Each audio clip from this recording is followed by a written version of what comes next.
Writing Freedom by Brian Zelnick.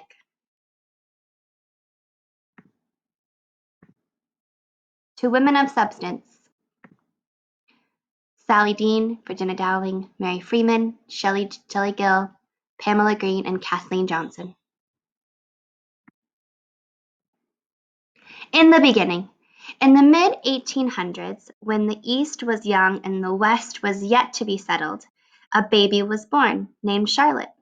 When she was nothing more than a bundle, she surprised her parents and puzzled the doctors by surviving several fevers. Folks said that any other baby would have died, but Charlotte was already strong. She walked before most babies crawled. She talked before most babies babbled, and she never cried, unless someone took something away from her. A few months after Charlotte's second birthday, on a blustery evening, she rode with her parents toward their small farm in the New Hampshire countryside. Their horse-drawn wagon was rickety and swayed back and forth with each gust of wind. Thunder made the horses skittish, and they reared and struggled in their harnesses. Charlotte sat up straight in her mother's lap, watching the trees waving in the wind and listening to the horses' loud whine. Her father tried to settle the team, and her mother held Charlotte snugly and sang a song to comfort her, but Charlotte wasn't afraid. A crack of lightning lit up the countryside, and the horses lurched forward, reeling down the road out of control. "Hold on!" yelled her father. "Stop!" screamed her mother. "Keep them straight! Keep them straight!" Charlotte's mother clutched her closer and tried to hold on as the frantic horses dragged the wagon over the bumpy road. Her father hollered, "Whoa, whoa!" but the horses had already lunged deep down a steep hill crowded with trees and boulders. Tree limbs smacked the horses, frightening them even more. The wagon followed, plunging over the side and smashing into the tree trunks before it overturned onto a rocky ledge. Charlotte was thrown free of the splintered wagon and landed in a bed of tall grass.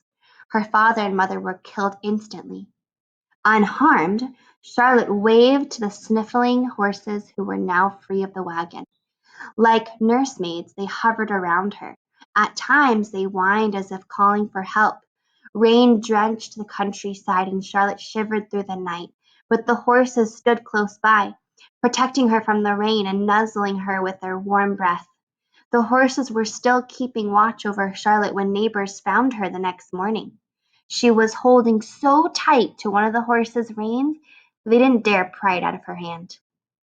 The old doctor, who had known Charlotte since she was born, wasn't at all surprised she survived the crash. Instead of taking the horse's reins out of Charlotte's hands, he cut the leather well above her grip. "She might as well have something to hold on to," he said. "She hasn't got much else. There's no other family to speak of." The doctor looked up at the people who found her. "They got enough mouths to feed," said the man, and he and his wife turned away. "I hate to think you'll grow up in an orphanage," the doctor said as he carried Charlotte. "But if anybody can make it alone in this world, it's you. Since the day you were born, you've been determined as a mule and tough as a rawhide bone." Chapter 1. After 10 years at the orphanage, Charlotte wasn't like most girls her age, and who knew if it was growing up like a follow-along puppy in a pack of roughened boys, or if it was just her own spit and fire. But she never had a doll or a tea party. She couldn't sew a stitch, and she didn't know a petticoat from a pea pod. Wild hairs sprang out from her brown braids, and her ribbons dangled to her waist untied. Her frock was too big and hung like a sack on her small frame.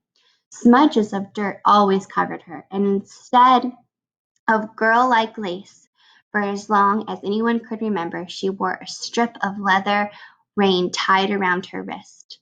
Charlotte's great misfortune was that Miss Boyle, the cook, had been put in charge of her, with the shape and personality of a very large toad, and without a mothering bone in her body, Miss Boyle certainly wasn't going to teach Charlotte how to be ladylike. She couldn't be bothered with Charlotte except to order her around the kitchen, And although Charlotte knew how to boil oats and make mush for an army and could peel mountains of potatoes and scrub pots and pans, Miss Boyle still yelled at her for the littlest things, for being too noisy or too quiet, or for gazing out the window at some horse in the pasture that needed to be ridden. Being in the kitchen was a thorn in Charlotte's side, and she hated it worse than falling in a real briar patch.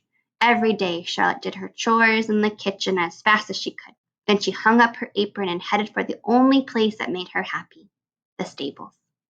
Today, Charlotte hurried there with one thing in her mind, winning the pasture race. As soon as Charlotte approached, the horses started moving toward their gates and hanging their heads over to be petted. The smell of the sweet dank hay and the horses comforted her like an old quilt on a cold day. The elderly stable master was raking the stalls. Hi, Verne. Is Freedom ready for the race? Hi, Miss Charlotte. That horse is always ready to run. As much as she takes a shine to you, I expect you could talk her to the moon and back. Verne was tall and thin, his leathery skin the color of coffee with no milk. He tended the stables with a quiet, gentle nature. He didn't talk much to anyone else, but he loved to tell Charlotte stories, most of them true, that left her in a spell with her mouth wide open. Verne had named all the horses himself.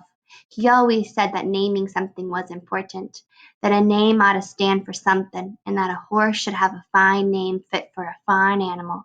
So the horses all had names like Justice and Hope, Charity, and Verne had a story that went with every one of those names. Hope, for wanting a better life when he was a young slave on a plantation in Virginia. Charity, because of the kindness of the people who helped him through his struggles. But the story Charlotte begged for most was the one about Freedom. Freedom was Charlotte's favorite horse. She had wa- she had watched birthing a few years earlier and had babied her ever since. It was on Freedom that Verne taught Charlotte how to ride. She often pestered Verne for the story about Freedom's name. The story of how Verne ran away and hid in a root cellar with nothing but an old shirt to keep him warm, ran all the way north so he could be free, and named a horse Freedom for something he won. "You gonna beat William in the race today?" asked Verne. "I aim to. He deserves to be taken down a peg." William was 13 and he bullied the younger boys. He threw rocks at the cats and kittens and he whipped the horses and couldn't stand that Charlotte was better than he was at climbing trees and riding horses. "I 'spect you will," said Verne. "Freedom trusts you." William's riding Justice, and Justice just as soon throw him off. That boy is full of no respect for horses. You know what I always say. Charlotte knew it in her heart. "A horse rides the way it's ridden," said Charlotte. Verne nodded his head and Charlotte led Freedom from the stall.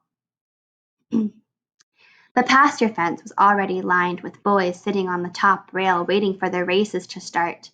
Mr. Millshark, the overseer, walked up and down in front of the starting line, waiting for the riders. He was the shortest, fattest, most mean-spirited man that Charlotte had ever known.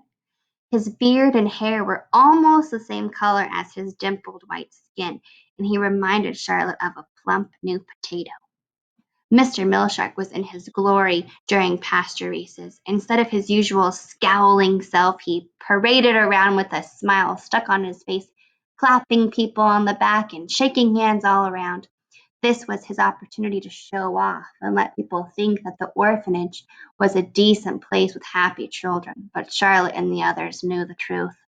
The orphanage was nothing more than a work farm, and no matter how young, every child worked hard. Mr. Millshark saw to that.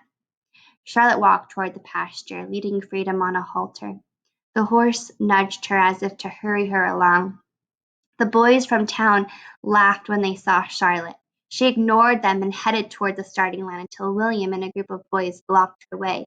"No girls allowed," said William. Charlotte tightened her fists and planted her feet. She pursed her lips and glared at William with her piercing blue eyes. "Get out of my way, William," she said.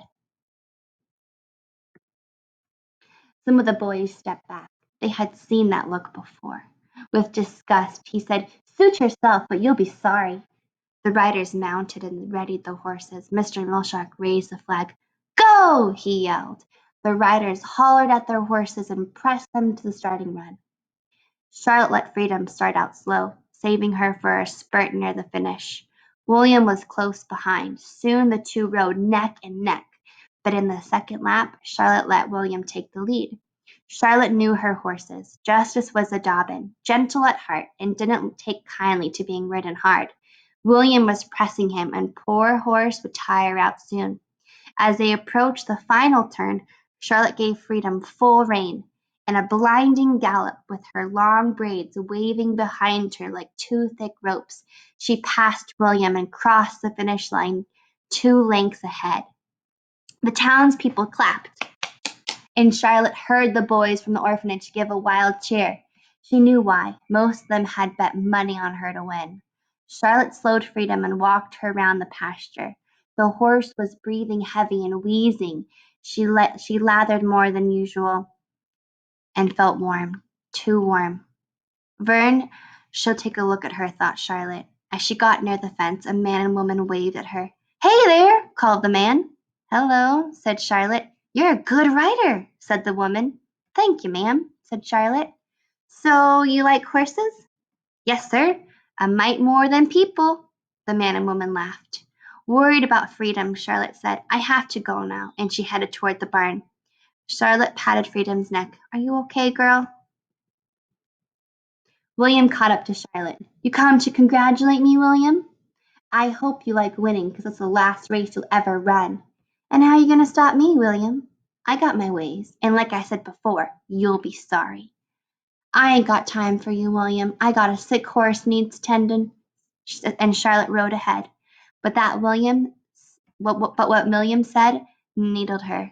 And when she glanced back, she didn't like what she saw. William was talking to Mr. Millshark, and Mr. Millshark was patting him on the back and listening with a concerned look on his face. Verne was worried about Freedom. The last few days she'd been acting kind of funny and hasn't been eating like usual. But it didn't seem to be nothing serious. She didn't look good now, though. Let's put her to bed, he said. As they rubbed her down, Freedom tried to nip at her own stomach. Maybe it's just a touch of colic, Verne reassured Charlotte. But by the time they got her into the stall, Freedom fell to her knees and then lay down. I'm going to go for some water for the fever, said Verne. He wouldn't say so, but Charlotte knew it was serious. She knelt next to the horse, stroking her head. Freedom lay motionless except for her labored breathing. Charlotte swallowed hard to keep back the tears. Charlotte, where are you? Charlotte! Over here, hey! Hayward was 2 years younger, and from the day he'd arrived at the orphanage, he'd latched on to Charlotte. He was persistent and friendly, and talked so much that Charlotte often thought he might choke on his words. With hair the color of turnips and ears as big as saucers, he was about the homeliest thing she'd ever seen. Although Charlotte sometimes pretended to be annoyed when he pestered her, she didn't really mind. Besides, he needed her.